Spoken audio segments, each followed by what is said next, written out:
तुम्ही पण असं फिक्कं वरण करून कढईत तेल टाकायचं. आधीचं वरण शिजून घेतलं, तेल टाकलं कढईत, जिरी मोहरी टमाटा टाकलं, चांगलं फ्राय करायचं थोडं. मग लसूण ठेचलेलं टाकायचं. चांगलं लसूण कढीपत्ता टाकल्यावर कोथिंबीर चांगलं ते पण लाल होस तर हे करायचं. मग वरतून शिजलेलं वरण टाकून घ्यायचं आहे.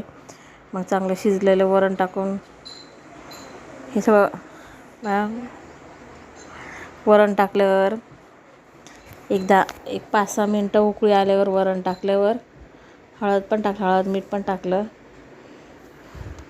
हळद मीठ टाकल्यावर वरण टाकून घ्यायचं चांगलं. मग चांगलं मस्त गरम गरम भाताबरोबर गरम गरम भाताबरोबर खायचं.